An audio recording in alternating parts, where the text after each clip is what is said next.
Hello everyone, welcome to true I S and P C S. बात करते हैं हम लोग आगे।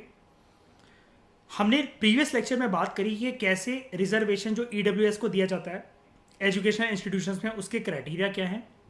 अब हम लोग बात करते हैं आर्टिकल 16 की। 15 थोड़ा सा लेंदी था, मानता हूँ, कॉम्प्रीहेंसिव वे से, लेकिन हमने वर्ड टू वर्ड उसको कवर कर लिया है। अब बात करते हैं आर्टिकल 16 की, that is equality of opportunity in public employment. क्या है ये?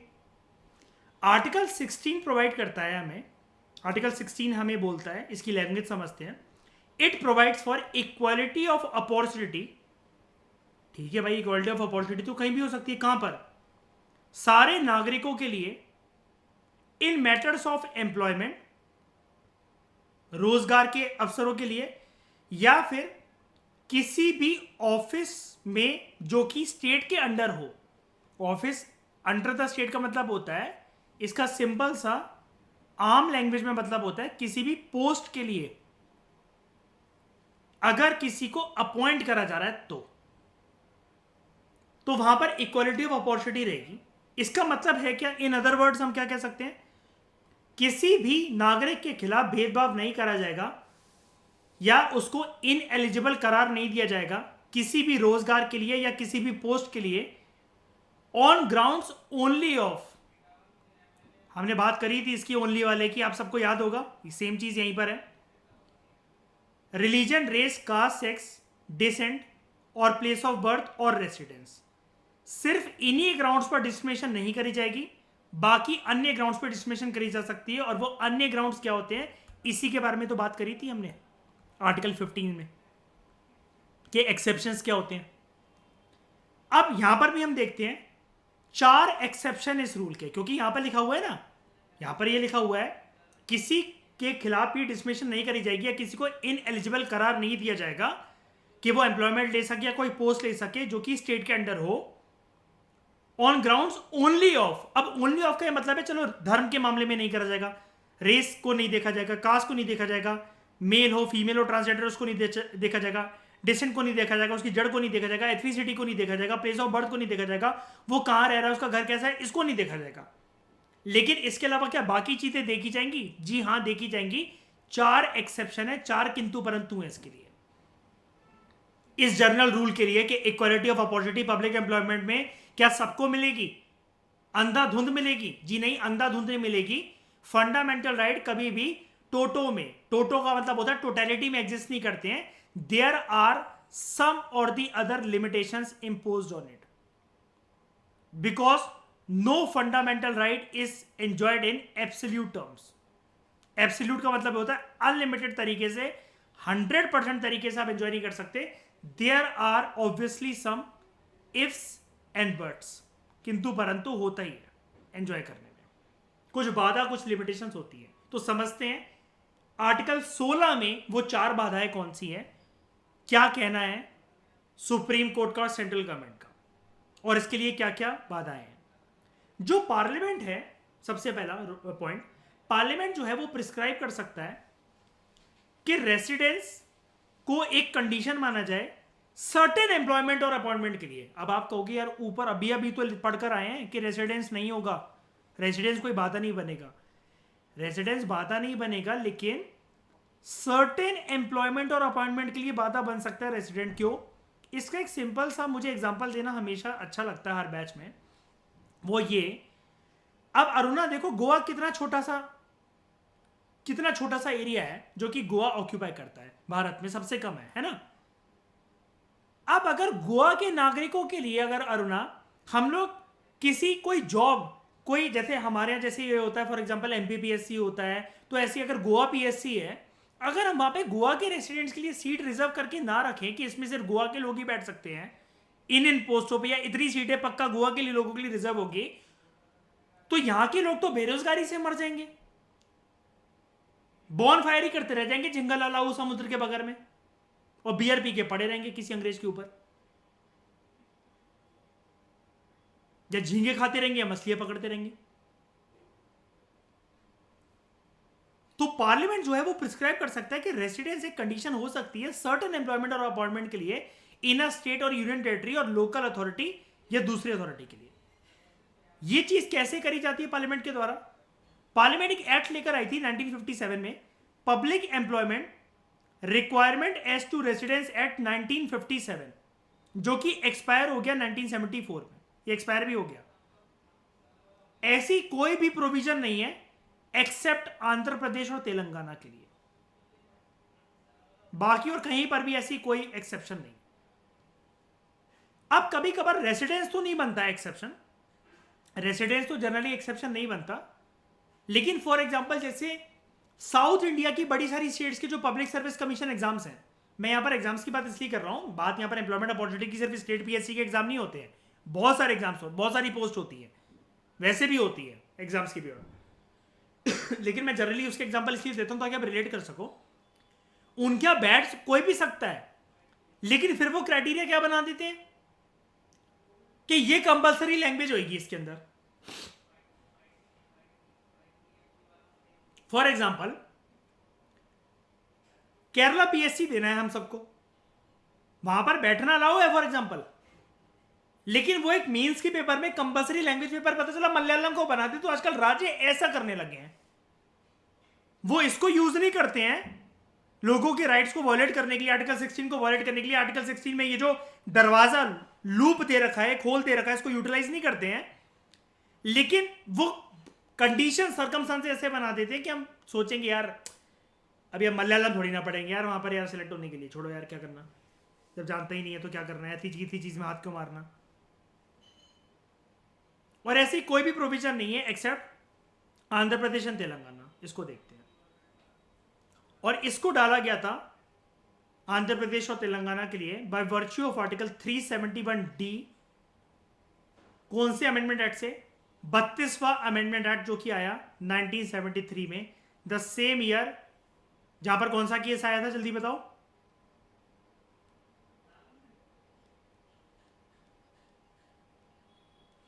Kesavananda Bharati case versus state of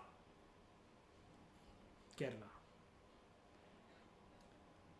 दूसरी condition, state can provide for the reservation of appointments और post in favour of any backward class. राज्य ऐसी व्यवस्था कर सकता है कि किसी को रिजर्वेशन देनी है अपॉइंटमेंट के लिए, पोस्ट के लिए, किसी भी बैकवर्ड क्लास को। यहां पर याद रखना, यहां पर रिजर्वेशन की बात जो हो रही है वो अपॉइंटमेंट और पोस्ट के लिए हो रही है, अगर वो बैकवर्ड क्लास एडिक्वेटली रिप्रेजेंटेड नहीं है स्टेट सर्विसेज में।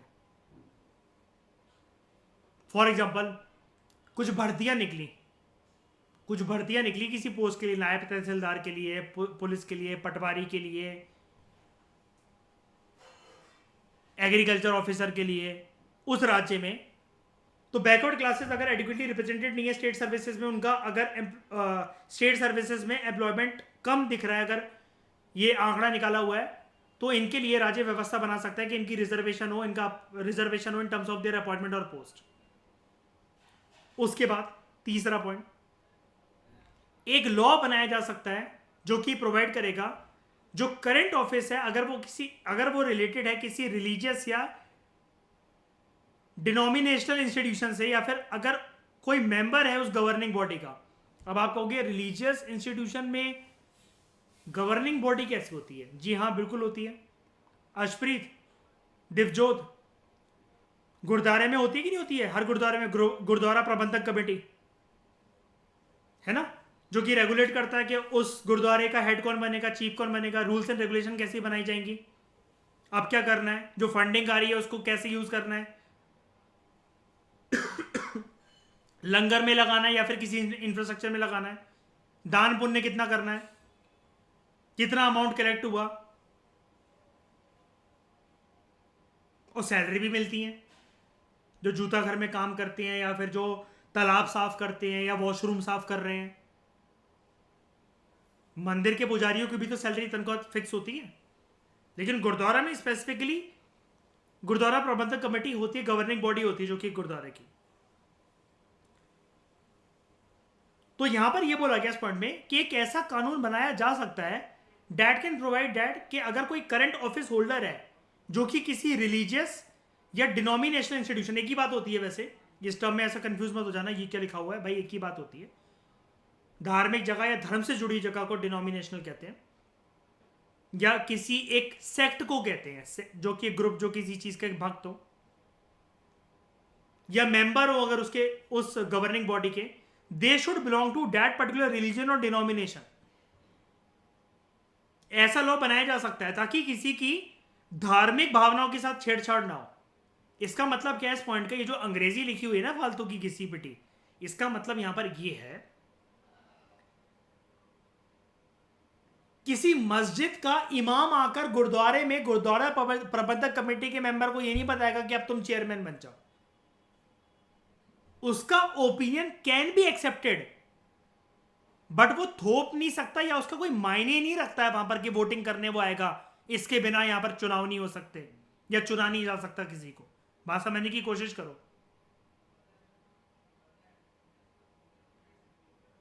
गुरुद्वारा प्रबंधक कमेटी के कोई हेड है, कोई जत्थेदार है जैसे, वो सरदार जी जाकर मंदिरों में चर्च में जाकर नहीं बताएंगे कि आप चर्च में जाकर अब फादर ये बनेंगे आप। ये है, इसके लिए कानून बनाया जा सकता है, वरना ऐसे तो जो मेजॉरिटी रिलीजन है हमारे देश का हिंदुज्म, कुछ कट्टरवादी लोग किसी एक रिलीजन के दूसरे रिलीजन को टिकने ही नहीं देंगे, और दूसरे रिलीजन के लोग दूसरे सेट के लोग अपने आप को प्रोटेक्ट करने की कोशिश करेंगे, जिसमें आनाकानी होगी, कन्फ्लिक्ट होंगे, अल्टीमेटली वो दंगों में बदलेंगे धर्म के नाम पर।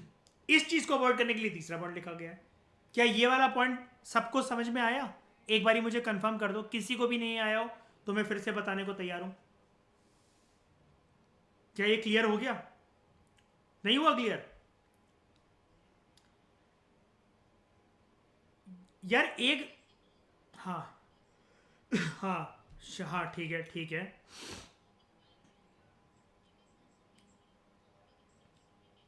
ये एक्सेप्शन इसलिए लेकर आएंगे कि उधर गुरुद्वारे में जाकर कोई मुसलमान या कोई चर्च का बंदा नहीं बता सकता है कि कौन बनेगा सरदार as the chairman of Shiromani Akali Dal का प्रबंधक कमेटी का चेयरमैन या मेंबर। समझ रहे हो मेरी बात? ये चीज है यार। एक एग्जांपल देता हूं इसको रिलेट करने के लिए, जस्ट इमेजिन करना, ठीक है? इमेजिन करना आरएसएस का चीफ कौन बनेगा, राष्ट्रीय स्वयंसेवक संघ का, चलो उसको भी साइड, बजरंग दल का नेता कौन सा चीफ बनेगा, ये अकबरुद्दीन ओवैसी या असादुद्दीन ओवैसी आके बता सकता है और वो मानेंगे? एक एग्जांपल लो पहले, ये वाला पहले इसको छोड़ो, एक एग्जांपल को पकड़ो। ओवैसी आकर बजरंग दल को अगर बोलने जाए कि नहीं तू ही बनेगा चेयरमैन, क्या होगा ओवैसी का?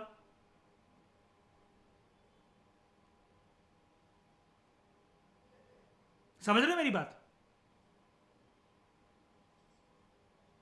आपके घर के पास जो मंदिर है, या फिर मान लो अयोध्या में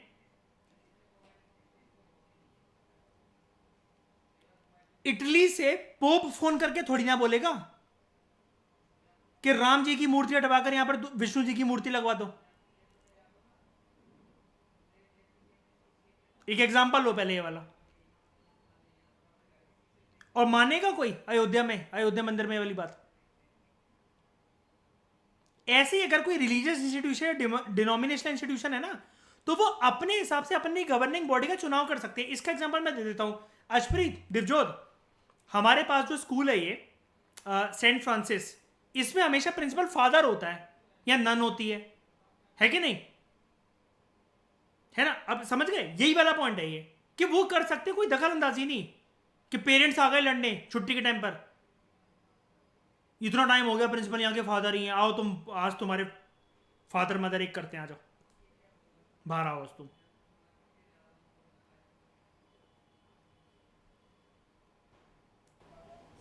The state is permitted to make a provision for the reservation of up to 10% of appointments or posts in favor of any economically weaker section of the citizens. और ये एग्जिस्टिंग रिजर्वेशन के बियॉन्ड होगी। वही वाला point जो हमने पढ़ा था प्रीवियस उसमें, आर्टिकल 15 वाले के उसमें। इस पर्पस के लिए इकोनॉमिकली वीकर सेक्शन को नोटिफाई करा जाएगा from the state on time to time basis, उनकी फैमिली इनकम और दूसरे इकोनॉमिक डिसएडवांटेज के इंडिकेटर्स को देखने के लिए। नेक्स्ट लेक्चर में हम लोग बात करेंगे, जो कि आप एनसीईआरटी में पढ़ते हुए आते होंगे, मंडल कमीशन। मंडल कमीशन का इशू यहां पर सुन लेना, और भी अच्छे से समझ में आएगा। पोस्ट इंडिपेंडेंस तो हमारा चल ही रहा है, 3 चैप्टर हो गए हैं। 5th और 6th चैप्टर का जब संगम होगा उसके टाइम पर ये इशू और भी ज़्यादा बेटर तरीके से आपको समझ में आएगा। और मंडल कमीशन के आने के बाद काफ़ी ज़्यादा, जो मैं आपको बता रहा था ना प्रीवियस लेक्चर में कि ओबीसीज के लिए लिस्ट निकालना इतना आसान नहीं था, रिजर्वेशन देना, इनको दूर दूर के कॉलेज में इनकी रैगिंग होती थी, मारा जाता था, ये लोग भी डर डर के मतलब वो लेते थे रिजर्वेशन वगैरह, उसका लाभ उठाना इतना आसान नहीं था। ये चीज़ें इस कमीशन के बाद आपको देखने को मिलेंगी और वो घटनाक्रम क्या थे वो आपको पोस्ट इंडिपेंडेंस की बुक में मैं आपको अच्छे से समझाऊंगा। I am specially waiting for the emergency topic in post independence book NCERT, जहाँ इंदिरा गांधी को आप ये देखोगे कि भैया एक औरत को कम नहीं समझना चाहिए, हल्की सी पावर तो देकर देखो उसे। एक प्रकार से उसने खरा किया, उसका नसबंदी प्रोग्राम था क्या, जितने मर्द थे वो अपने आप को बचाते बचाते ही तो भागे। प्लेजर मशीन ही पता चला ठप हो गई, बच्चे पैदा करने की प्रक्रिया पर ठप्पा लग गया पता चला, और पकड़वा पकड़वा कर भाई साहब नसबंदी करवाई है। और उस लेडी का जज्बा इतना अच्छा था, इतना भयंकर लेवल पे था कि अपने सांसदों को रिजाइन दिलवाकर ग्वालियर से अटल बिहारी वाजपेयी को लेकर आई थी लोकसभा में, जबकि वो अपोजिशन में थे, और बोलती थी उनसे, जैसे हमने पढ़ा था कि अपोजिशन पार्टीज के बीच में और कैसे कितना अच्छा वो होता था स्वभाव, और वो मिट गया था, हमने शुरू में पढ़ा था पोस्ट इंडिपेंडेंस में अगर आपको याद हो। तो वो बोलती थी कि आपसे जब तक लोकसभा में बहस नहीं होती किसी मुद्दे को लेकर, मेरा मन ही नहीं करता लोकसभा आने का। सिर्फ इस पर्पज से अपने सांसदों को बिठवाकर अपने पार्टी के, उनसे रिजाइन दिलवाकर अटल बिहारी वाजपेयी को लेकर आई थी। हार गए थे वाजपेयी जी एक बारी, तो उनको सांसद बनाने के लिए सिर्फ अपने सांसदों को हरवा दिया था उन्होंने, रिजाइन दिलवा दिया था ताकि वाजपेयी जी लोकसभा में आ पाए। ये हम सारी प्रक्रिया जानेंगे, just like a story. Trailer मैं दे दूंगा, फिल्म तुम लोग खुद से देख लेना। कहाँ से? प्रधानमंत्री एपिसोड जो मैंने बताए थे आपको, एवीपी न्यूज़ वाले। इस डिस्कशन में फिलहाल इतना ही। Thank you very much for discussion.